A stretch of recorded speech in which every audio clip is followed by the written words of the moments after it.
कहानी की दुनिया में आप सभी का स्वागत है। मैं हूं आपका दोस्त रघुनाथ और मैं कहानी की दुनिया में आपको तरह तरह की कहानियां सुनाऊंगा। आज जो कहानी मैं आपको सुनाने जा रहा हूं वह आपके जीवन के सबसे महत्वपूर्ण पलों में से एक पल जो कि आपका स्कूल होता था उससे ली गई है। ऐसे तो स्कूल हम सब मिस करते हैं, तो आइए अपने स्कूल के दौर में वापस चलते हैं और सुनते हैं हमारा ये कहानी, स्कूल की डायरी, जो कि हमारा पहला प्यार हुआ। स्कूल की डायरी के बारे में आइए पढ़ते हैं। बचपन की प्रेम कहानी सबकी होती है। बात उन दिनों की है जब मैं क्लास 9 में पढ़ता था। मैं आवारा था। पूरा दिन दोस्तों के साथ इधर उधर घूमकर आवारागर्दी किया करता था। न पढ़ने की सुध होती थी और न ही कभी स्कूल जाने का मन करता था। वो तो मेरे पिताजी का चमत्कार था कि कभी कभी स्कूल चला भी जाया करता था, वरना अगर मेरा बस चलता तो मैं तो स्कूल जाता ही नहीं। सच बोलूं, मुझे पढ़ने की इच्छा बिल्कुल नहीं रहती थी।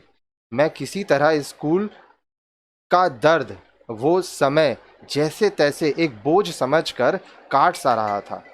पूरे स्कूल में मैं बहुत ही बेवकूफ़ सा लड़का माना जाता था। हाँ, बेवकूफ़ तो ज़रूर समझा जाता था, परंतु दोस्त मुझे एल्बर्ट आइंस्टाइन बोलते थे।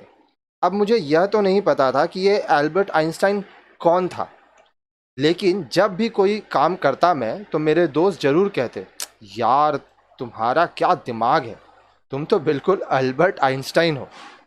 यह सुनकर लोगों के द्वारा बेवकूफ़ कहे जाने का दर्द मैं भूल जाता था। किसी तरह समय बीत रहा था। बीत क्या रहा था, समझिए समय कट रही थी। घर वाले मेरे पढ़ाई को लेकर काफ़ी चिंतित रहते थे और मैं आवारागर्दी करता रहता था, क्योंकि मुझे तो पढ़ना ही नहीं था। वो तो मजबूरी में मैं स्कूल जाता था। एक दिन मैं स्कूल जाने के लिए घर से निकला ही था।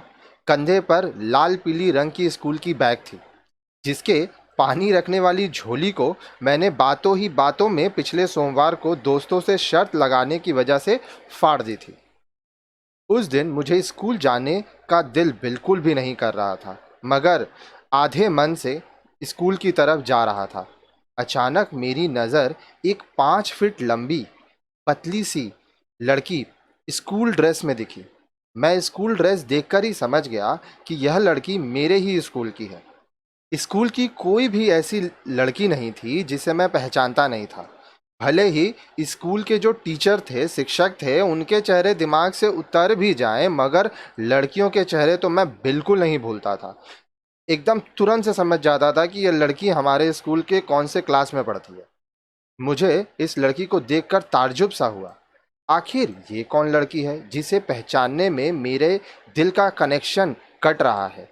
यह तो मैं पहचान ही नहीं पा रहा हूँ इसे। मैं पैरों के चाल को तेज करके उस लड़की के नज़दीक पहुंचने की कोशिश कर रहा था।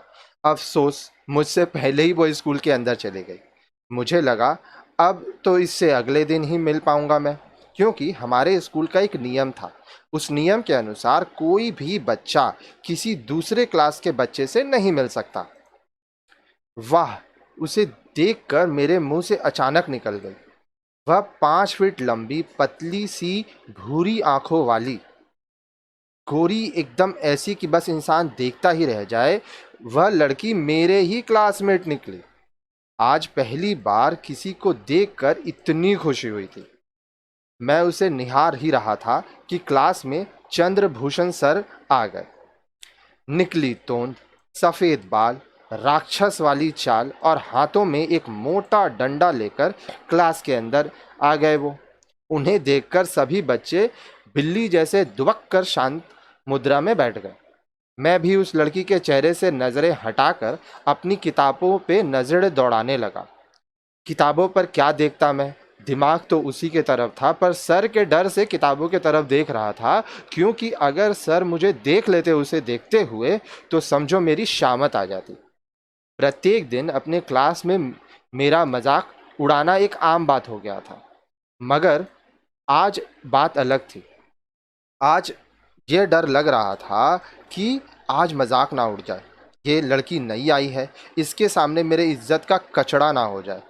जिस बात की डर थी वही हुई।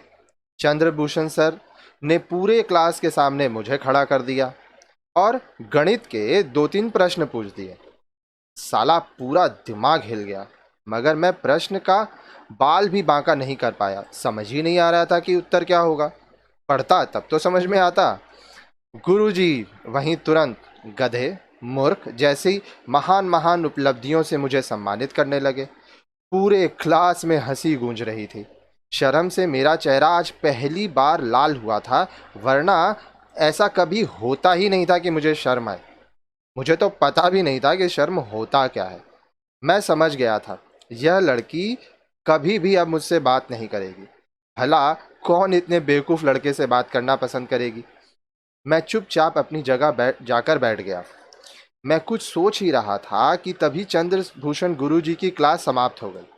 मैं अब उस लड़की को देखने की हिम्मत नहीं कर रहा था। आज दिन भर मेरे चेहरे पर रौनक नहीं थी। मुझे बहुत बुरा लग रहा था कि ये लड़की पहले दिन आई और इसके सामने मेरा कचड़ा हो गया। इतने देर में मुझे हेलो की आवाज़ आई। इतनी बेइज्जती होने के बाद यह आवाज़ मेरे कानों को तपती रेत को ठंडी पानी की बूंद जैसी महसूस हो रही थी। मैंने नज़र उठाया और देखा कि वही लड़की है। एक पल के लिए तो मैं चौंक सा गया। मैंने पूछा, हाँ बोलिए, आपके पास वो सारी नोट्स हैं जो आज से पहले पढ़ाई गई हों? उसने मेरे आंखों में आंखें डालकर पूछा। मैं भी परेशान। यार, वह पहले दिन बात भी की तो नोट्स के बारे में मांग भी रही है तो नोट्स। भला मैं आज तक कभी कोई नोट्स बनाया भी था क्या? मैं तो पढ़ता ही नहीं था जो आज बनाकर रखता। आज वह पहले दिन स्कूल आई थी और मुझसे पहले ही दिन बात की थी, इसलिए उसे इनकार करने का भी मन नहीं हो रहा था और सोच रहा था क्या कहूँ। इतने में ही मैंने कहा, हाँ जरूर, कब चाहिए आपको? उसने कहा, तुम जब चाहे दे दो। तो तुम अगले महीने ले लेना। यार, अगर मैं आज से भी लिखना शुरू करता तो पूरी नोट्स बनाने में कम से कम 1 महीने तो मुझे लग ही जाते। इसीलिए मैंने पूरा 1 महीना बाद का समय बता दिया। उतने दिन मैं तो खुद ही बना लूँगी, उसने आश्चर्य करते हुआ बोला। मैंने कहा, ओके, मैं 2 दिन बाद दे दूँगा। वह मुस्कुराकर चली गई और मैं भी थोड़ी हल्की मुस्कान से भर गया। मुझे बहुत अच्छा लगा। स्कूल से छुट्टी होने के बाद मैं सीधा अपने घर गया और क्लास का नोट्स बनाने लगा। मैंने आज से पहले किसी को कहने पर अपने टीचर्स के डर से भी नोट्स नहीं बनाया था, परंतु आज उस लड़की के लिए मैं नोट्स बना रहा था। मेरे घर में सब आश्चर्य हो गए थे कि ये कर क्या रहा है, ये पढ़ कैसे रहा है। लेकिन मैं तो उस लड़की के लिए बना रहा था, ठीक है, जिसे मैं अभी तक अच्छी तरीक़ा से जानता भी नहीं था। मैंने पूरे 2 दिन तक खेलना कूदना बंद कर दिया और दिन रात एक करके नोट्स बनाए और ले जाकर उसको दे दिया। वह थैंक यू बोली। मैंने कहा, कोई बात नहीं, कोई और काम हो तो बता दीजिएगा। ओके, वैसे मैं आपका नाम जान सकता हूँ? मैंने यह थोड़ी हल्की आवाज़ में पूछा। तो उसने कहा, मेरा नाम कविता है। और तुम्हारा? मेरा नाम दीपक है, मैं थोड़ा हिचकिचाहट के साथ बोला। उस दिन के बाद हम दोनों स्कूल में काफ़ी घुल मिल गए थे और हमारी दोस्ती बहुत अच्छी हो गई थी। अब मैं गलियों में आवारागर्दी करते नहीं फिरता, हर रोज स्कूल जाता और उससे बात करता। कहाँ, मैं तो पहले स्कूल जाना ही नहीं चाहता था और अब हर रोज स्कूल जाता। मैं खुद से भी ये सवाल करता कि आखिर ये मुझे हुआ क्या है। अब तो दोस्त भी मुझे ये कहने लगे कि यार, लड़की के चक्कर में अपने दोस्त को भूलता जा रहा है। लेकिन ये पता नहीं कि वो सच बोल रहे थे या झूठ, क्योंकि अब मैं अपने दोस्तों के साथ कम और उस लड़की के साथ ज़्यादा समय बिताता था। तो हो सकता है कि मेरे दोस्त नाराज़ होते होंगे, पर यह सच था कि मैं पूरा समय उस लड़की के आगे पीछे ही काट रहा था। आज तक ना तो मैंने उसे अपने दिल की बात बताई थी और ना उसने कुछ कहा, लेकिन यह महसूस जरूर होती थी कि वह मुझे पसंद करती है।